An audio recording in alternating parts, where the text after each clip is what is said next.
নমস্কার আমার বন্ধুরা। 2025 সাল শেষ হতে আর কয়েক ঘন্টা বাকি, শুরু হবে 2026 সাল। 2026 সালের আগাম শুভেচ্ছা। তোমরা সবাই ভালো থেকো। হেমেন্দ্র কুমার রায়ের জকের ধন গল্প থেকে পরপর গল্পগুলি তোমাদেরকে পড়ে শোনাচ্ছি। আজকের গল্পটি চোরের ওপর বাটপাড়ি।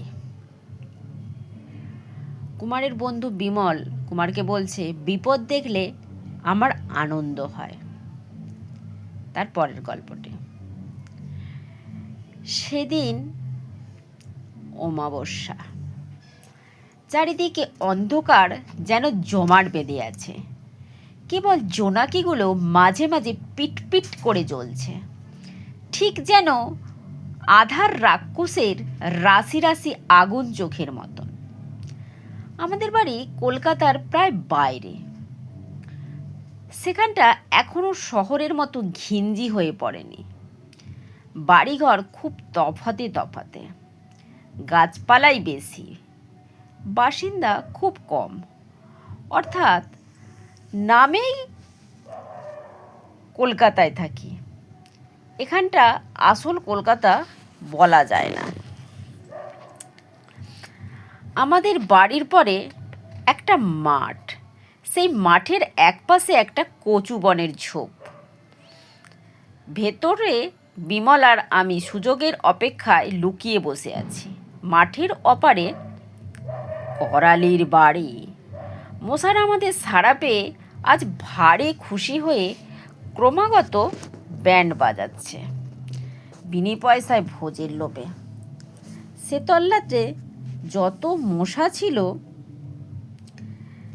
ব্যান্ডের আওয়াজ শুনে সবাই সেখানে এসে হাজির হলো। আমাদের সর্বাঙ্গে আদর করে সুর বলিয়ে দিতে লাগলো। সেই সাংঘাতিক আদর আর হজম করতে না পেরে আমি চুপি চুপি বিমলকে বললুম, ওহে আর সহ্য হচ্ছে না। বিমল খালি বললে, চুপ।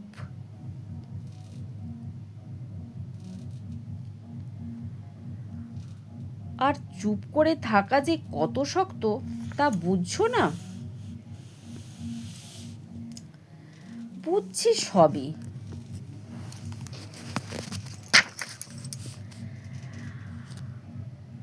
আমি চুপ করে আছি কি করে? এ কথার উপরে আর কথা চলে না। অগত্যা চুপ করেই রইলুম।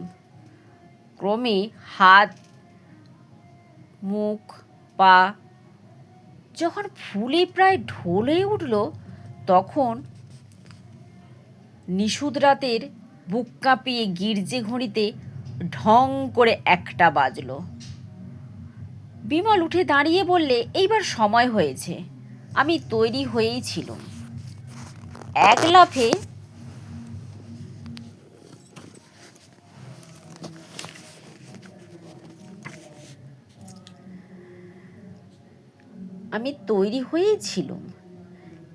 এক লাফে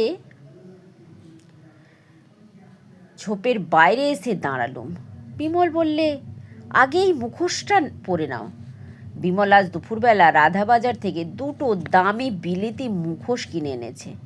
দুটো কাফির মুখ, দেখতে এমন ভয়ানক যে রাত্রি আচমকা দেখলে অনেক ধূমস পালোয়ানেরও পেটের পিলে চমকে যাবে। মুখোশ পরার উদ্দেশ্যে কেউ আমাদের দেখলেও চিনতে পারবে না। মুখোশ পরে দুজন আস্তে আস্তে করালির বাড়ির দিকে এগোতে লাগলাম। তার বাড়ির পিছনের দিকে গিয়ে বিমল চুপি চুপি বললে, মালকোচা মেরে কাপড় পরে নাও। আমি বললুম, কিন্তু এদিকে তো বাড়ির ভেতরে ঢুকবার দরজা নেই। বিমল বললে, দরজা দিয়ে ঢুকবে গে? আমরা কি নেমন্তন্ন খেতে যাচ্ছি? এদিকে একটা বড় বটগাছ আছে, সেই গাছের ডাল করালির বাড়ির দোতলায় ছাদের ওপরে গিয়ে পড়েছে। আমরা ডাল বেয়ে বাড়ির ভেতরে যাব। বিমল তার হাতের চোরা লণ্ঠনটা উঁচু করে ধরল। একটা আলোর রেখা গিয়ে আমাদের সামনে বটগাছের উপর গিয়ে পড়ল। বাড়িতে ঢুকবার এই উপায়ের কথা শুনে আমার মনটা অবশ্য খুশি হলো না, কিন্তু মুখে আর কিছু না বলে বিমলের সঙ্গে সঙ্গে গাছের উপর উঠতে লাগলাম। অনেকটা উঁচুতে উঠে বিমল বললে, এইবার খুব সাবধানে এসো, এই দেখো ডাল, এই ডাল বেয়ে গিয়ে ছাদের ওপরে লাফিয়ে পড়তে হবে। আবছার মতো ডালটা দেখতে পেলুম। বিমল আগে ডাল ধরে এগিয়ে গেল। একটা অস্পষ্ট শব্দে বুঝলুম সে ছাদের ওপর লাফিয়ে পড়ল। আমি দুধারে পা রেখে আর দুহাতে প্রাণপণে ডালটা ধরে ধীরে ধীরে এগোতে লাগলাম। প্রতি মুহূর্তেই মনে হয় এই বুঝি পড়ে যায়। সেখান থেকে পড়ে গেলে স্বয়ং ধন্বন্তরীও আমাকে বাঁচাতে পারবেন না। হঠাৎ বিমলের অস্পষ্ট গলা পেলুম, ব্যাস, ডাল ধরে ঝুলে পড়ো। আমি ভয়ে ভয়ে ডাল ধরে ঝুলে পড়লাম। এইবার ডাল ছেড়ে দাও। ডাল ছেড়ে দেওয়ার সঙ্গে সঙ্গে আমি ধূপ করে ছাদের ওপরে গিয়ে পড়লাম। বিমল আমার পিঠ চাপড়ে বললে, সাবাস। আমি কিন্তু মনের মধ্যে কিছু মাত্র ভরসা পেলুম না। এসেছি চোরের মতো, পরের বাড়িতে ধরা পড়লেই হাতে পড়তে হবে হাতকড়া। তারপর আর এক ভাবনা, পালাবো কোন পথ দিয়ে?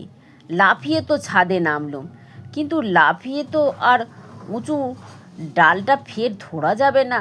বিমলকেও আমার ভাবনার কথা বললুম। বিমল বললে, সদর দরজা ভেতর থেকে বন্ধ বলেই আমাদের গাছে চড়তে হলো।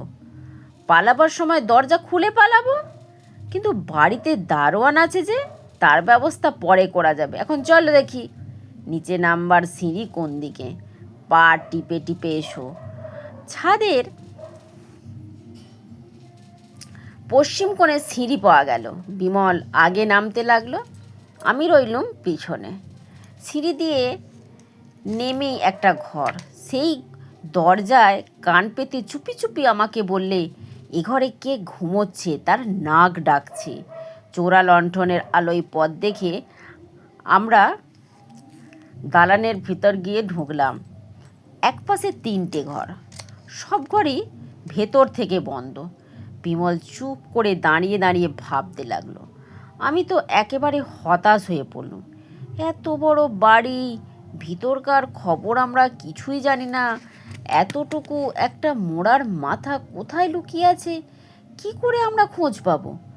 বিমলও যেমন পাগল, আমাদের খালি কাদা ঘেঁটে মরাই সার হলো। হঠাৎ বিমল বললে, উধারকার দালানের একটা ঘরের দরজা দিয়ে আলো দেখা যাচ্ছে, চলো ওই দিকে।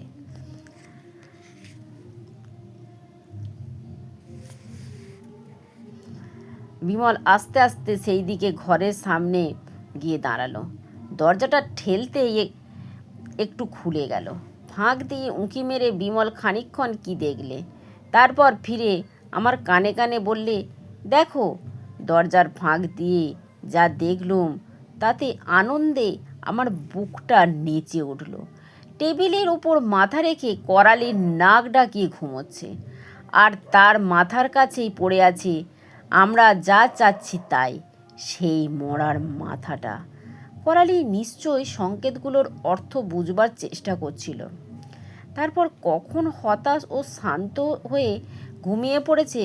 করালি তাহলে সত্যিই চোর।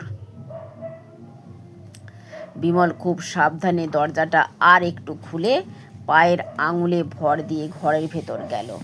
তারপর ঘুমন্ত করালির পিছনে গিয়ে দাঁড়িয়ে হাসতে হাসতে ঘরের ভেতর থেকে বেরিয়ে এলো।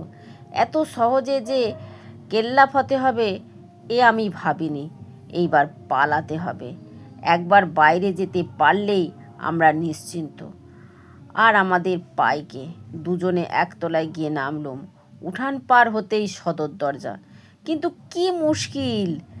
বিমলের চোরা লণ্ঠনের আলোয় দেখা গেল একটা খুব লম্বা চওড়া জোয়ান দারোয়ান দরজা জুড়ে চিৎপাত হয়ে শুয়ে দিব্যি আরামে নিদ্রা দিচ্ছে। বিমল কিন্তু একটু ইতস্তত করলে না। সে খুব আস্তে আস্তে দারোয়ানের কে টপকে দরজায় খিল খুলতে গেল।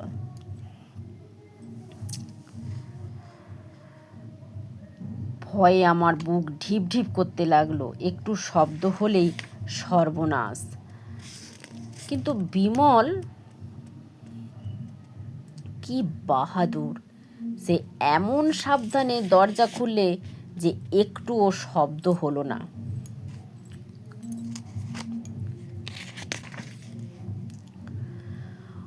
হঠাৎ আমার নাকের ভিতরে কি একটা পোকা ঢুকে গেল।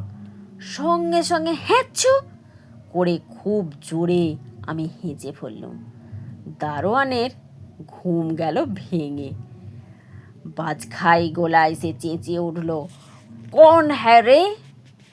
লণ্ঠনটা তখন ছিল আমার হাতে। তার আলোতে দেখলুম বিমল বিদ্যুতের মতন ফিরে দাঁড়ালো। তারপর বাঘের মতো দারোয়ানের ওপর ঝাঁপিয়ে পড়ে দুই হাতে তার গলা টিপে ধরল। খানিকক্ষণ গোঁ গোঁ করেই চোখ কপালে তুলে দারোয়ান যে একেবারে অজ্ঞান। তারপর আর কি, দে ছুট! ঘোড়া দৌড়ের ঘোড়াও তখন ছুটে আমাদের ধরতে পারত না। একদমে বাড়িতে এসে তবে হাঁপ ছেড়ে বাঁচলুম।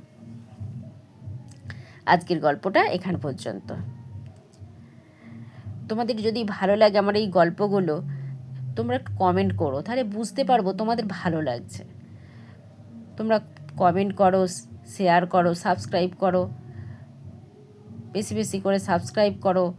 তোমাদের একটা সাবস্ক্রাইব, কমেন্ট, শেয়ার, তবেই তো আমাকে পরের ভিডিও বানাতে অনুপ্রেরণা জাগাবে। তোমাদের ভালো লাগছে কিনা আমি তো বুঝতে পারছি না। তোমরা কমেন্টে জানাও, যদি তোমাদের ভালো লাগে তাহলে পরের গল্পটা আবার করব। আজকের মতো টাটা।